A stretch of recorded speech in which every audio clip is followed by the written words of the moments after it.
아멘, 할렐루야. 이 가사만 가지고도 이렇게 아름다운 찬양이 나올 수 있다라는 있을 수 있나라는 생각을 좀 해보게 되었습니다. 너무나 좋은 찬양 감사드립니다.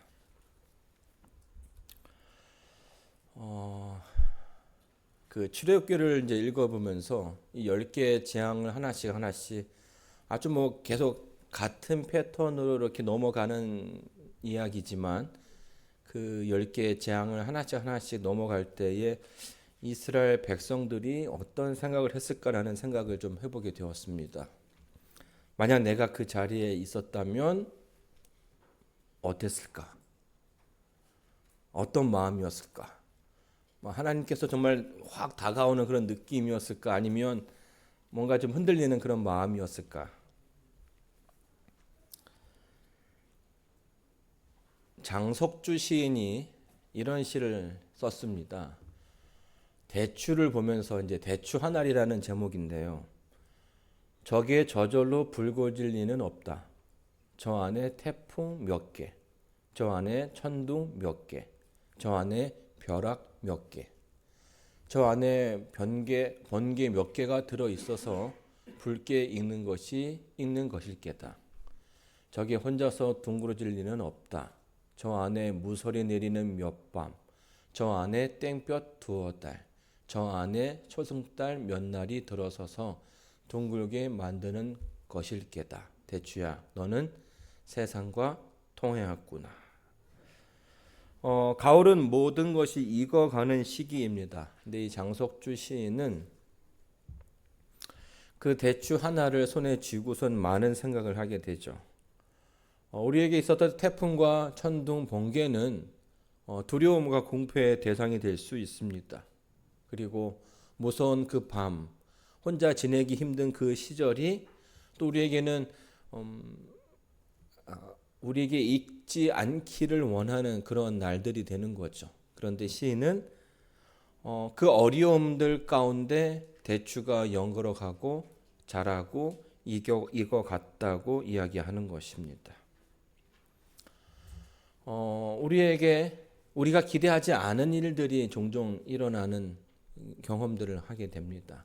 그 가운데 우리가 또 슬퍼하게 되고 또 그 가운데 우리가 두려워하게 되고 또 그 가운데 절망을 경험하게 되지만 때로는 그 가운데 우리가 어떤 삶을 살아야 할지 우리가 바로 알 필요가 있다는 것이죠. 10개의 재앙을 통해서 이스라엘 백성들은 하나님께서 어떻게 다가오시는지를 보게 되었습니다.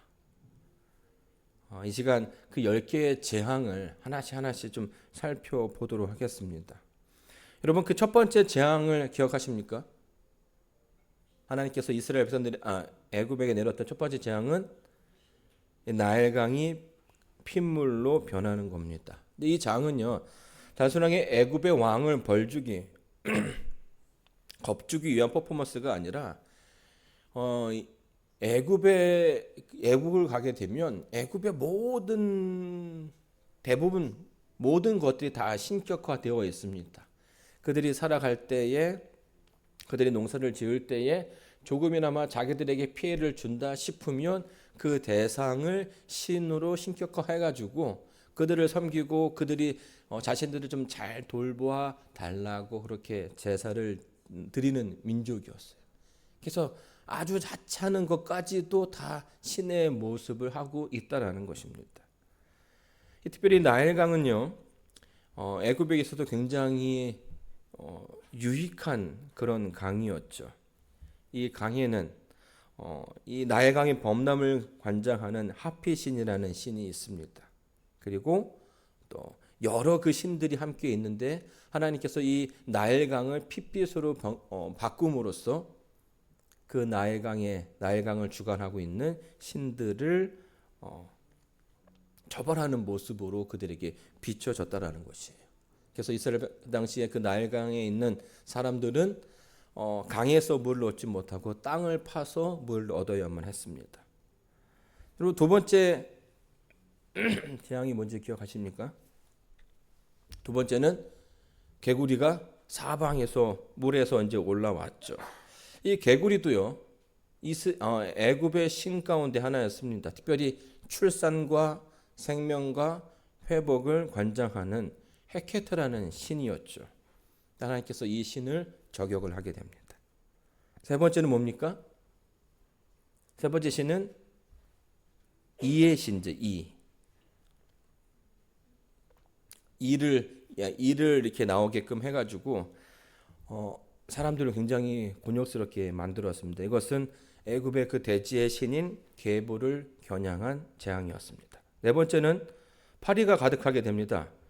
이 파리는요, 곤충의 신인 캐프리를 상징합니다.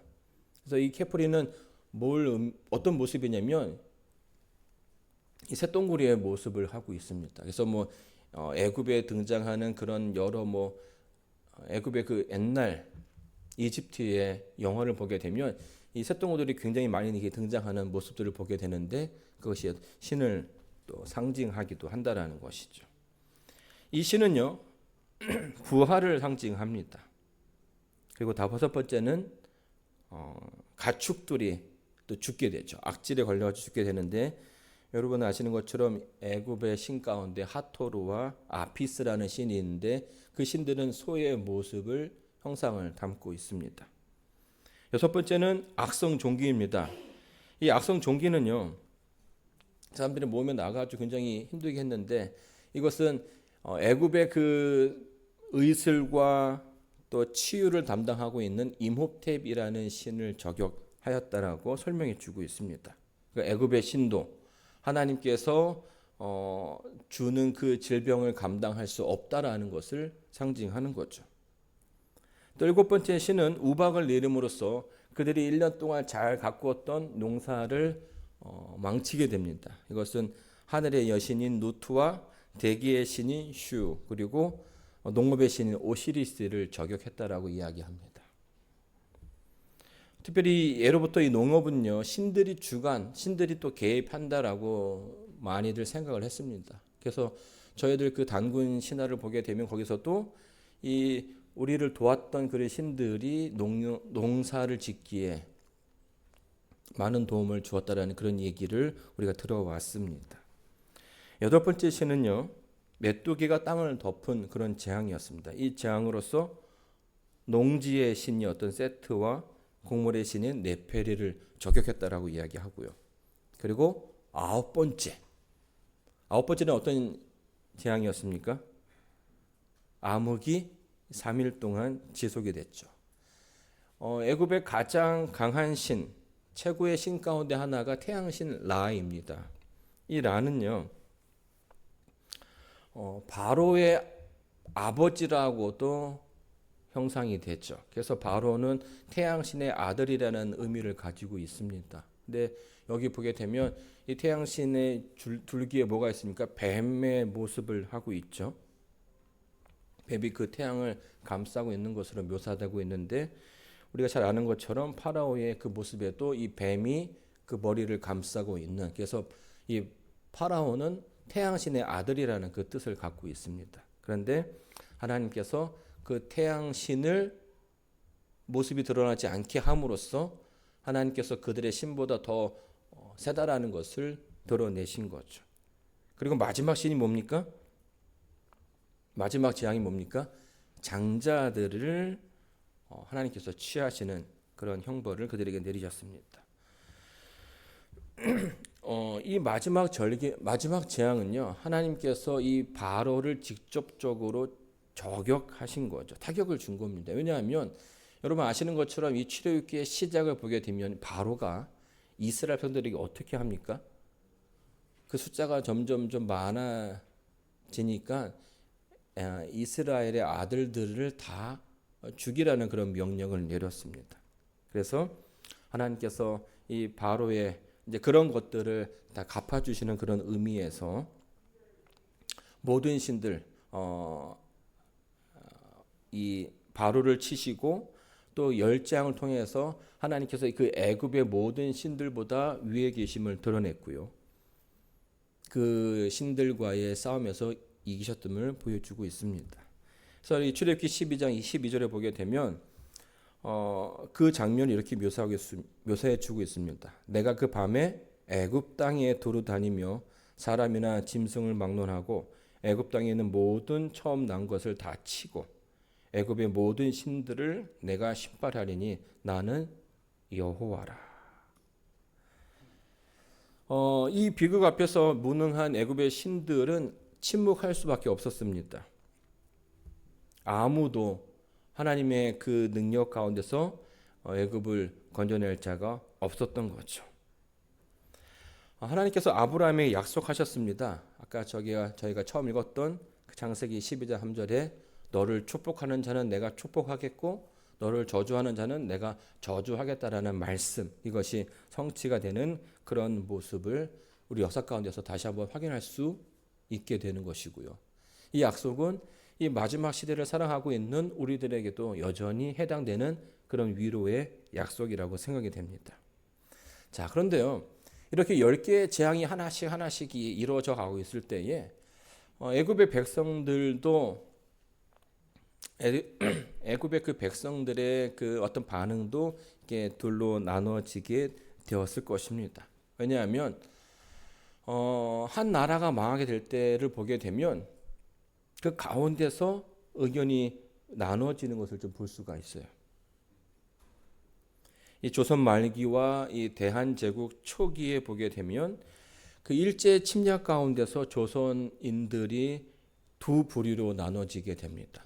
한 부류는 무너지는 나라를 붙잡고 끝까지 그것을 지키기 위해서 애쓰는 사람들이 있었는가 하면은 어차피 국군이 다 해서 나라가 무너질 지경이니 이 가운데서 내가 조금 더 먼저 필요한 것들을 얻기 위해서 팔아서 이익을 얻자 하는 이들이 생겨난 것입니다. 이것은 조선의 말기에만 있는 것이 아니라 어느 역사든지 한 나라의 그 역사의 마지막에 보게 되면 이런 모습들이 자주 등장하게 되죠. 아마 이 부분은 이스라엘 백성들도 고민했던 부분이라고 생각이 됩니다. 재앙이 하나씩 다가올 때마다 하나님의 크신 능력을 경험하는 사람도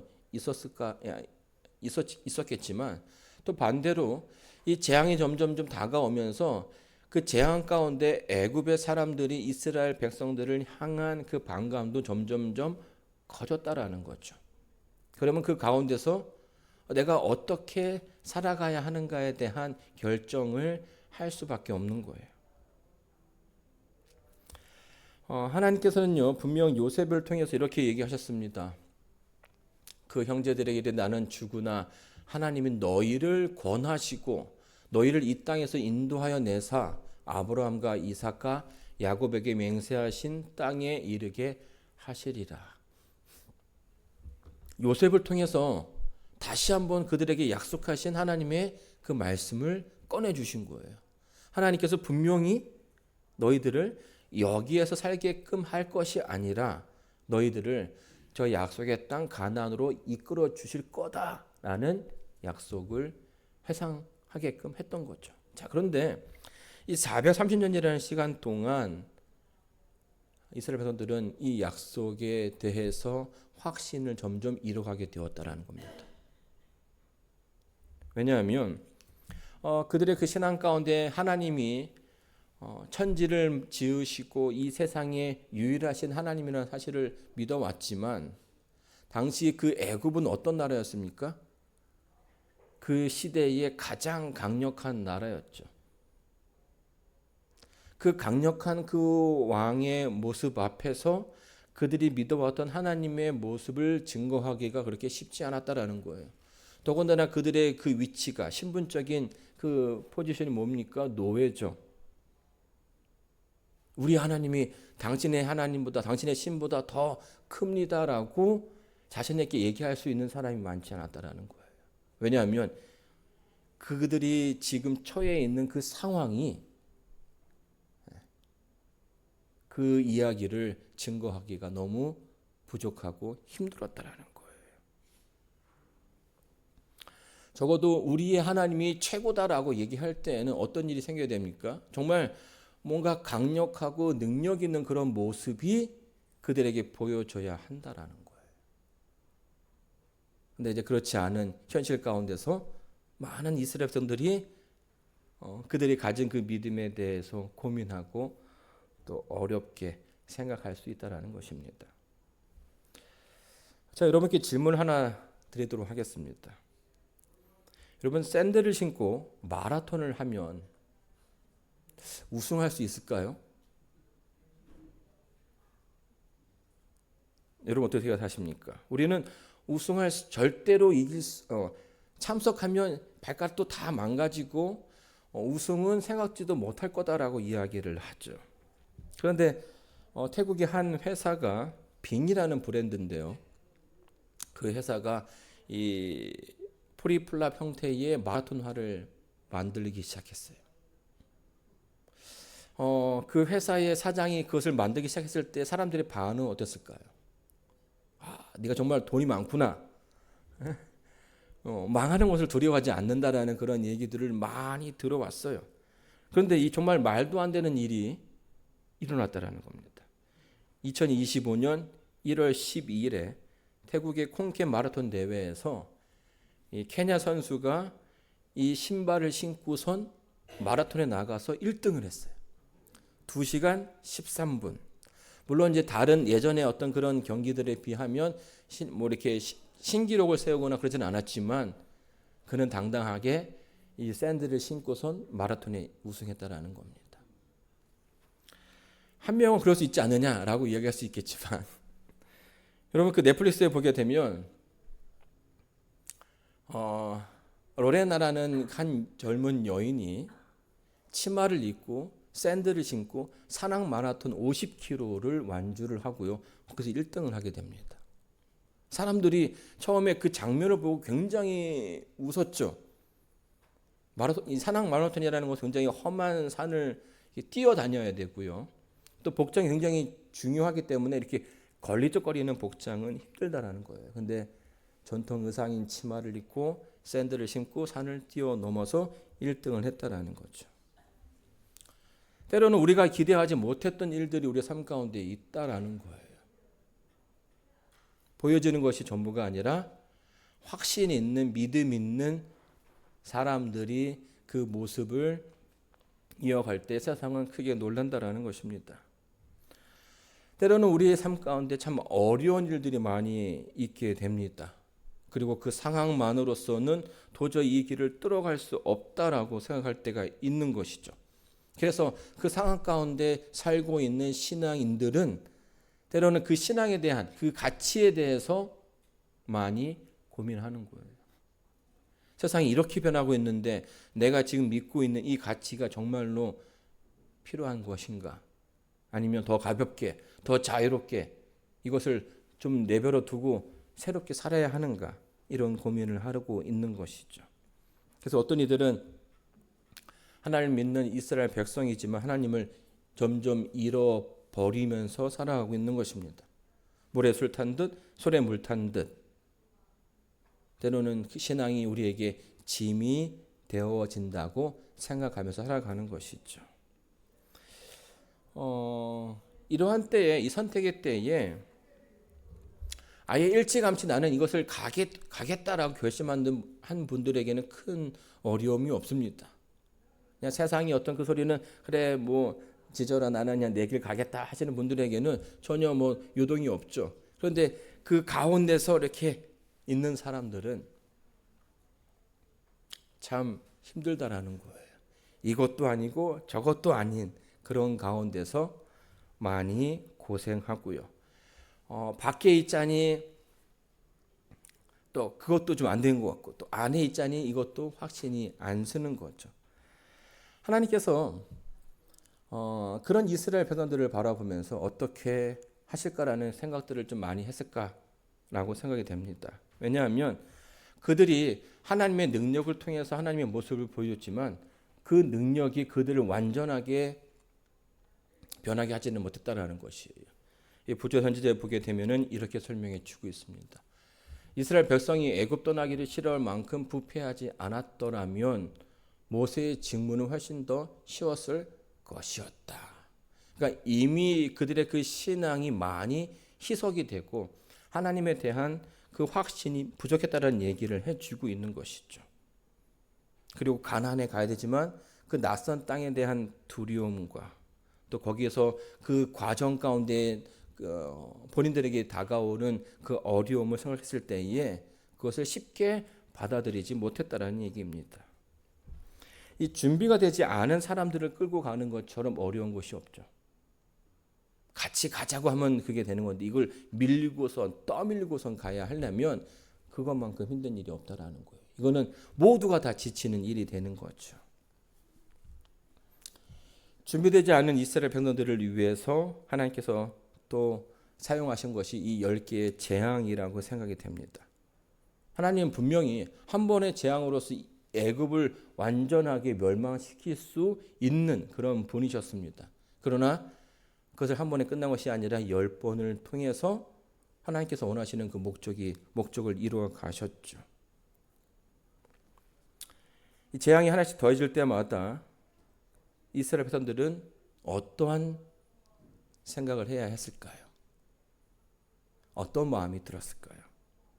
그 가운데서 하나님의 모습을 하나씩 발견하게 됩니다. 처음에 지팡이를 던지고요. 나일강이 피로 변했을 때에 오히려 그 바로의 술사들이 그것을 따라하는 모습을 보면서 애굽의 왕은요 더 기세가 등등해지게 됩니다. 그리고 더 이스라엘 백성들을 괴롭게 해야겠다라는 결심을 하게 되죠. 하나씩 더해져 가면서 이스라엘 백성들은 그들과 함께하는 하나님의 모습을 바라보지 못했고요. 그 앞에 서 있는 바로와 그 군사들의 모습에만 치중했다라는 것이에요. 하나님 믿는 신앙을 가지고 있는 민족이었음에도 불구하고 그들의 믿음이 흔들리는 자신을 보게 되는 거죠. 여러분 이스라엘 백성은요. 하나님께서 그렇게 크신 능력들을 보여주셨음에도 불구하고 오랜 시간 동안 하나님의 모습을 직접적으로 체험하지 못했습니다. 출애굽을 한 후에도 이렇게 불평하죠.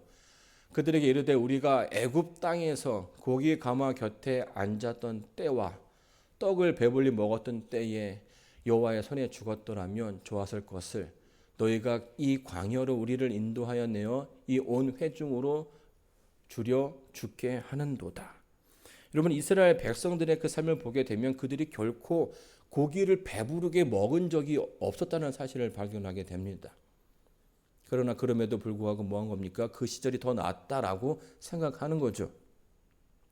왜냐하면 지금 그들이 처해 있는 그 상황 가운데 어려움이 그들의 그 생각을 바꿔놓은 것입니다. 그리고 그 옛날 하나님께서 옛날도 아니죠. 네. 과거에 하나님께서 역사하셔서 그 애굽을 무찔렀던 그런 모습들을 그런 기억들이 다 있었음에도 불구하고 그것이 하나도 그들의 기억 속에 남아있지 않다라는 거예요.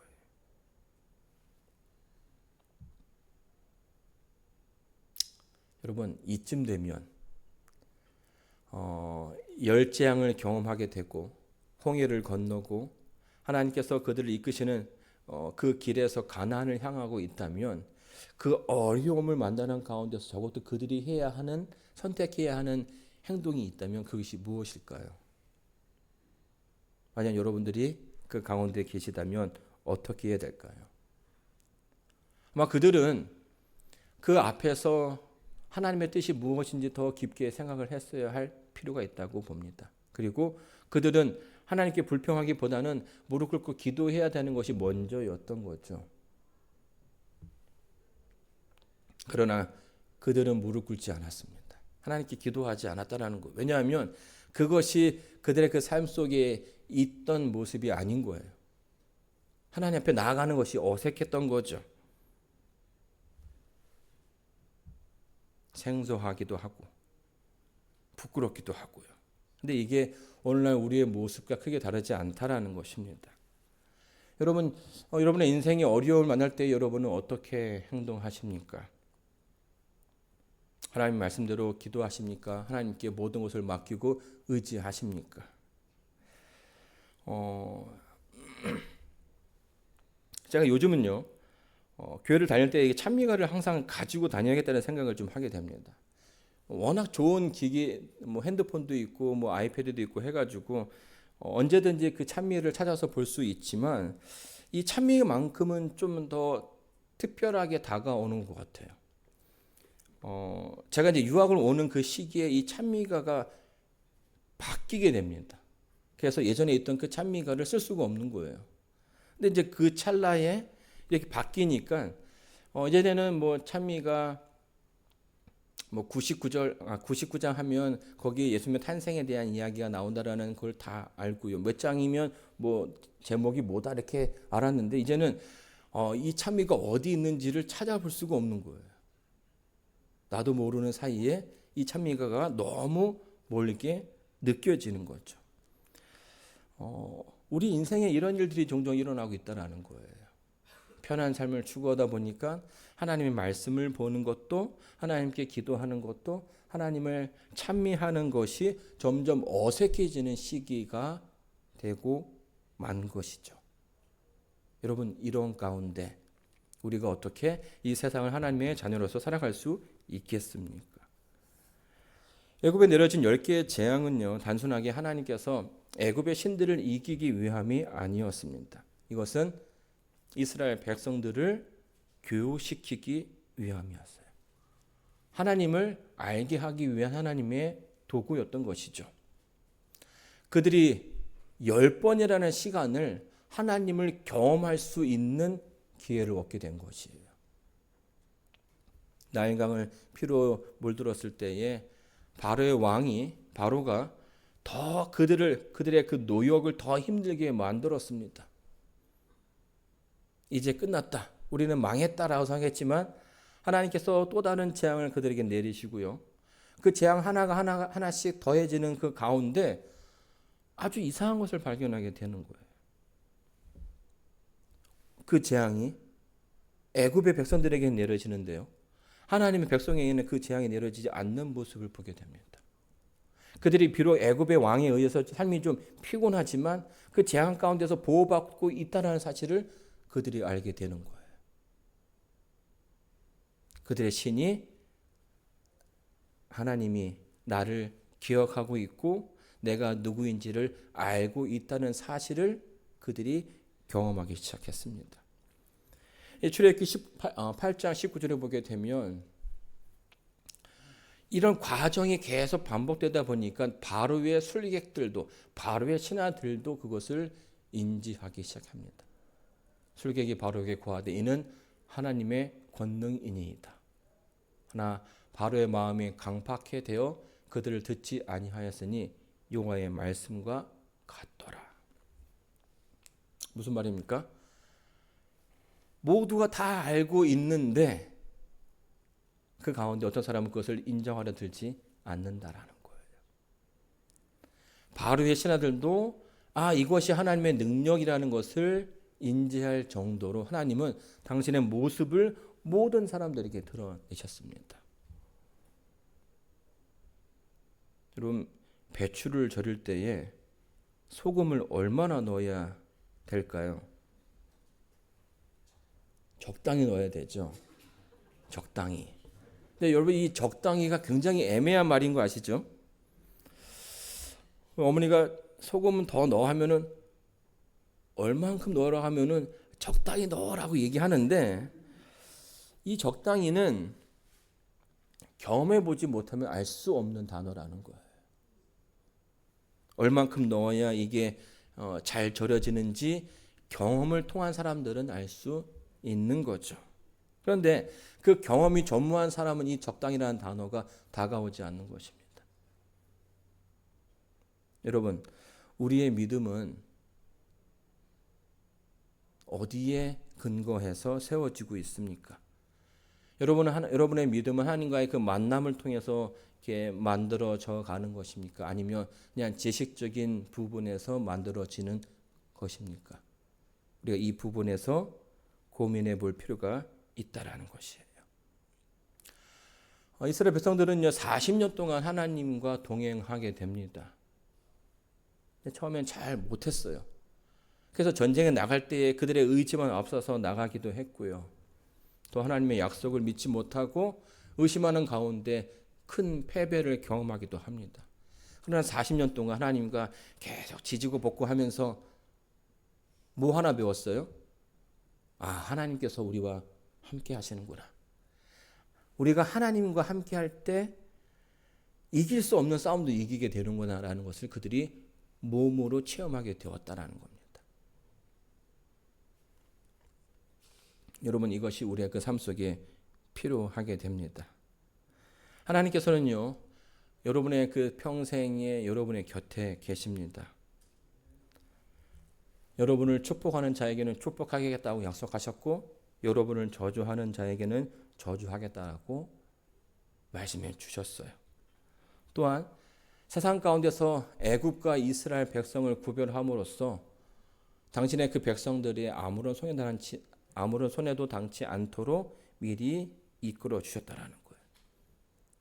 그리고 더욱더 중요한 사실은 하나님께서 그 모든 과정 가운데서 이스라엘 백성과 함께 하셨다라는 것입니다. 낮에는 밤에는 불기둥으로, 낮에는 구름 기둥으로 그들과 함께 하셨다라는 거죠. 그리고 40년 뒤에 이제 그들이 그것을 겨우 깨닫게 되는 거예요. 사랑하는 성도 여러분, 우리의 인생에 때로는 어려움이 있을 수 있습니다. 그러나 그것이 전부가 아니라는 거예요. 그 애굽의 그 열장 하나하나가 끝날 때마다 하나님께서는 반드시 승리하시는 모습을 보여주셨습니다. 이런 모습은 여러분의 인생에서도 계속 반복되었을 거라고 생각이 돼요. 때로는 우리의 믿음이 연약해서 그것을 감당하지 못할 때, 그러나 우리의 그 과거를 되돌아봤을 때에 그 힘들고 어려운 시기도 우리가 무사히 잘 지내왔다라는 사실을 확인하게 됩니다. 하나님께서 나와 함께 하셨구나. 하나님의 도움이 없이는 내가 여기까지 올 수 없었다라는 사실을 우리는 고백할 수 있는 것입니다. 사랑하는 성도 여러분, 이스라엘 백성들의 그 믿음은요, 출애굽과 함께 저절로 생긴 것이 아닙니다. 대추의 그 열매도 저절로 맺히게 된 것이 아니죠. 때로는 태풍이 있고, 때로는 번개가 있고, 벼락이 있고, 때로는 그 무서운 밤을 며칠 지나고 난 다음에 이런 것들, 이런 과정들이 그 대추를 연결케 했던 것처럼 오늘 여러분에게 주어지는 그 매일의 삶이 우리의 믿음을 더욱더 굳건하게, 우리의 신앙을 연결게 만드는 것이라고 생각이 됩니다. 모든 것이 저절로 되는 것은 없습니다. 여러분들이 하나님께 다가가기를 원하고 노력할 때에 하나님을 여러분은 만나게 될 것이고요. 그러면서 우리의 믿음이 자라나게 될 것입니다. 여러분의 인생에 하나님과의 그 많은 추억이 더 가득해지기를 간절히 소망합니다. 여러분의 인생에 하나님을 만나서 행복했다는 그런 고백이 많아지게 되기를 바라면서 오늘 말씀을 마치도록 하겠습니다.